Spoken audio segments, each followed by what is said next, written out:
हे आमचं जुनं घर. या घरात आम्ही 60 लोक राहत होतो.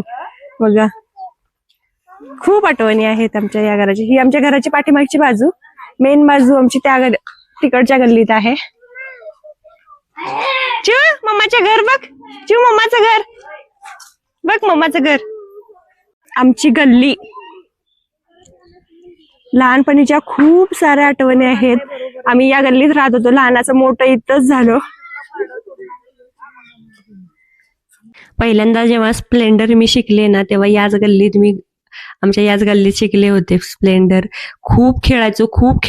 थोड्या दिवसांनी आम्ही गावाच्या थोडस बाहेर घर बांधलं आणि मग तिकडे राहायला गेलो. आणि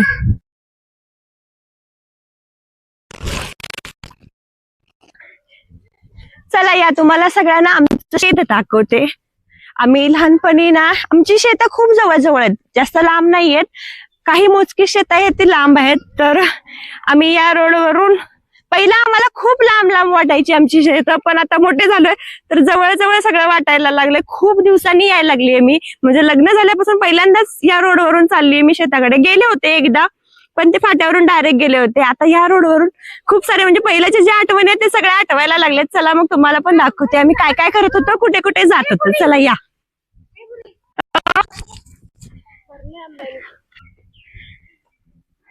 बाजू, आम्ही जेव्हा लहान होतो ना, तेव्हा इकडे सगळ्या केळीच्या बागा होत्या बघा. इथे आता सगळीकडे ऊस आहे. आणि तो बघा समोर दिसतोय डोंगर. आपलं घर इथून जास्त लांब नाहीये. बघा तिकडचा जो मेन रोड आहे तर त्या कोपऱ्यात आपलं घर आहे आणि इकडच्या कोपऱ्यात आपल्या काकांचं घर आहे. आता थोडासा ऊस वाढलाय त्याच्यामुळे ते दिसत नाहीये. बघा ते तिकडचे गुलाबी कलरचं तिकडे थोडस माझ्या बोटाच्या समोर दिसतंय, तर ते आपलं घर आहे तिथे आंब्याच्या झाडाच्या पलीकडे.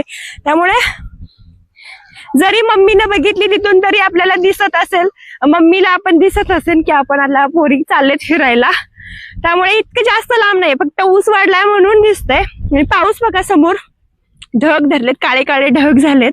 आता पाऊस येण्याची शक्यता वाटतीये. रोजच फसवतोय पाऊस. मे महिना पुरा संपत आला तरी काही पावसाचा पत्ता नाहीये.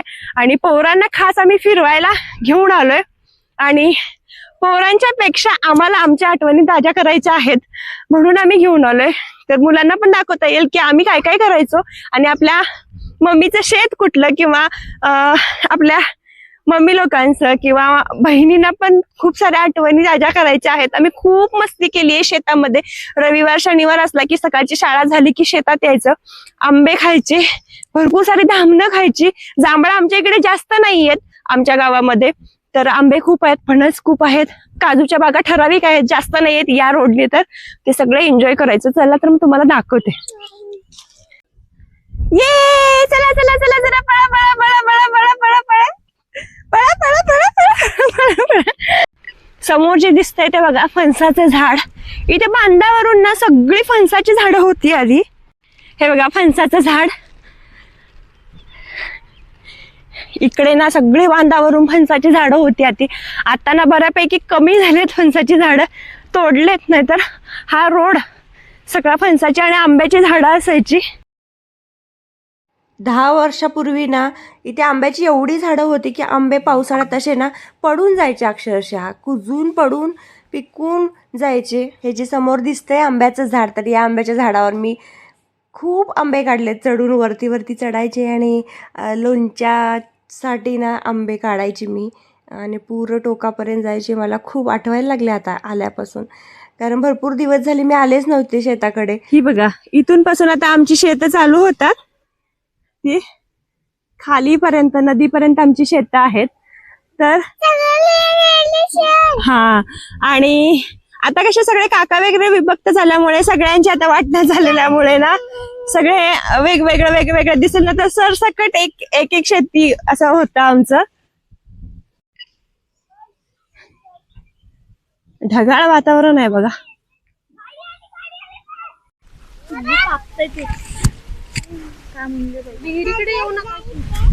फायनली आपल्या शेतात पोहोचलोय. आमच्या इथं खूप साऱ्या आठवणी आहेत लहानपणीच्या. आमचा ऊस आणि इथे आमचा ना घणा होता. घणा म्हणजे गुळाचा, जो गुळ तयार होतो ना, तर तो घणा पप्पा त्याने आमचे लहान होते ना तेव्हापासूनचा घणा होता. आम्ही लहान असताना थोडे दिवस होता, म्हणजे ताई दिदी त्याने बघितला असेल पण मी नाही बघितलेला. पण इथे सगळं होतं ते. तर इथे आमची विहीर आहे. तर बघा इथे विहीर आहे तर दाखवत नाही, कारण ते आता तिथे खूप सारे असे झाडी आहे. तर इकडे आमचं इथे धामणाचं झाड होतं आणि इतकी भारी धामणं होती तिथे, काळी काळी काळी बोर टप्पोर अशी एकदम गोड. तर ती खास आम्ही धामणं खायला शनिवार रविवार इथं यायचो. आणि इथं आमची केळीची बाग होती. इथं केळीची बाग होती सगळी तिकडेपर्यंत. तर दादा आणि मी, माझ्या काकांचा मुलगा आणि मी, तर आम्ही दोघे एका वर्गात होतो. तर शनिवार रविवार आला की आम्ही अभ्यास करायला इथं यायचो 10वी मध्ये असताना. तर हे आमचं शेत. फायनली मला खूप दिवसापासून शेतातला व्हिडिओ करायचा होता. फायनली आपण शेतात आलेलो आहोत. तर तुमच्या काही आठवणी असतील शेतातल्या तर नक्कीच सांगा कमेंट करून. चला मग आता बाकीचे धामणाची झाडं शोधूया. आता भरपूर प्रमाणात कमी झाले धामणाची झाडं. पेरूची झाडं होतं ती पण कट झालेत आता, म्हणजे भरपूर प्रमाणात नाहीच आहेत. नारळाची झाडं आहेत. पण आता शोधूया चला धामणाची झाडं कुठे कुठे आहेत. चला मग व्हिडिओ कंटिन्यू करा. आता इकडच्या शेतात काही धामणं भेटली नाहीत. आता पुढच्या शेतात चाललोय. आता पुढं बघूया धामणं भेटतात की नाही. इकडे ना खूप सारी झाडं होती आंब्याची, सगळी तोडली. फणसाची होती, आंब्याची होती. तर हळूहळू झाडांचं प्रमाण आता कमी होत आलंय बऱ्यापैकी. नाहीतर इतकं छान वाटायचं ना शेतात आल्यावरती, खूप सारी झाडं. आणि फणसाच्या म्हणजे मेचा महिना आला ना सगळ्याकडे फणसांचा वास उठायचा, कारण फणस एवढे सगळे कुजून कुजून खाली पडायचे. आणि आता खायला सुद्धा मिळणं कठीण झालंय फणस. क्वचितच फणस सुद्धा मिळायला लागलेत. पण आमच्या चंदगड भागामध्ये खूप सारे फणसाची झाडं आहेत. हे बघा, हे कुणाला माहिती असेल तर सांगा कमेंट करून.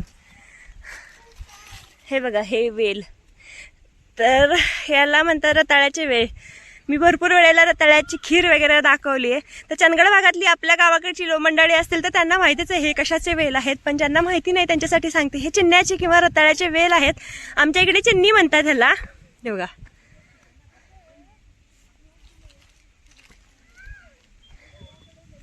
ह्याची पानं बघा कशी असतात, किती छान दिसतात पाने. तर आता जे जे मी तुम्हाला दाखवू शकेन ते मी तुम्हाला सगळं दाखवणार आहे. आता तर तुम्ही चिन्याचे वेल बघितले की कसे असतात बघा. ही पुरी चिन्याची शेती आहे किंवा रताळ्याची शेती आहे, एवढा पुरा प्लॉट.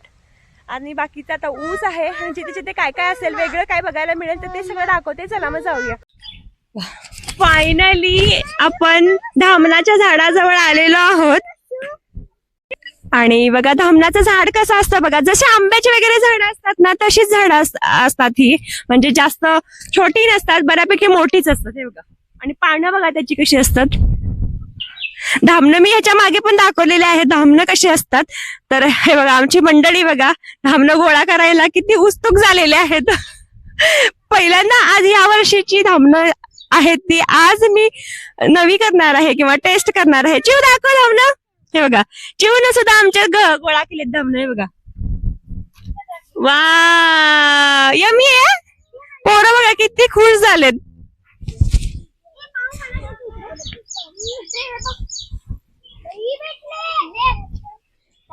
दाखवा का धामणं, दोघे हात जवळ. हे बघा धामणं एक नंबर गोड आहेत, मस्त आहेत. हे बघा धामणं असे पडलेले भरपूर. आता गोळा करूयात, कारण छोटी छोटी असल्यामुळे ना दिसत नाहीत. रान पण आहे खाली. तर आता गोळा करूया पहिल्यांदा. बघा विहान किती गोळा केले. विहान छान आहेत, आवडली बघा. खावा. हे बघा नका. बघा चिवून आमचे किती जमा केलेत. तुगड वा छान छान. पोरांनी बघा किती छान जमा केलेत धामणं. खावा, मी फक्त थुकायची. हा दाखव दाखव चिनू. वा छान छान. खाते भरपूर सारी धामणं पडलेत, फक्त गोळा करायला पाहिजेत. छोटी छोटी असल्यामुळे भरपूर वेळ लागतो. चला या दाखवते किती पडलेत बघा.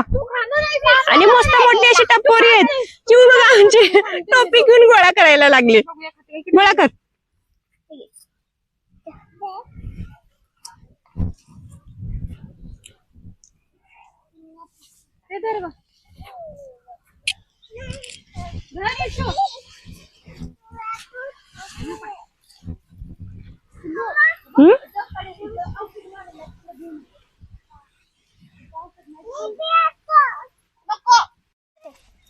किती सापडली बघा धामणं, किती छान आहेत बघा धामणं, मस्तपैकी फ्रेश फ्रेश काठीनं पाडवलेत आता आणि बऱ्यापैकी टप्पोरी अशी मस्त. या सगळ्यांनी धामणं खायला.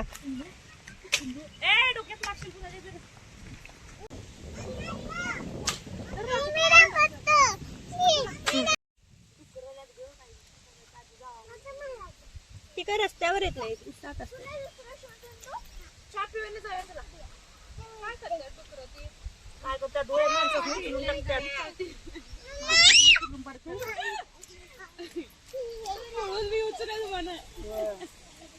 या सगळ्यांनी धामणं खायला. फायनली धामणांची वेचून झाल्या, भरपूर सारे आहेत, पण आता वेळ पण होईल आणि अजून आम्हाला चहा पण प्यायचा. आम्ही घरून चहा बनवून आणलाय, तर चला मग आधी चहा मस्त पिऊया आणि मग नंतर धामणं खाऊ.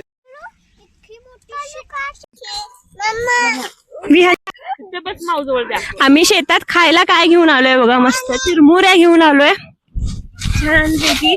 पापडी आणि चिरमुऱ्या हे आमचं लहानपणीचं खाणं. आम्ही असं शेतात आलो ना फाट्यावर की आमचे काका म्हणजे कायम आलो की आमचे काका ठरलेलं असायचं भजी आणि पापडी मस्तपैकी खायचो आणि मग जायचो. कुठलाच संडे असा गेला नाही की आम्ही आलो नाही, कायम यायचो आणि भजी खाऊनच जायचो. खूप साऱ्या आठवणी आहेत, त्याच जाग्या करायला आम्ही आलोय. आणि बघा बच्चे कंपनी बघा आमचे धामणं गोळा करून दमलेत म्हणून आता चहा पाणी करायला आलेत. या सगळ्यांनी मस्तपैकी कुरकुरीत चिरमुऱ्या आणि पापडी खायला. हा हा हा हा, शेतात खाण्याची मजाच वेगळी आहे. शेतात काहीही आणलात तरी गोड लागतं पुऱ्या खायला.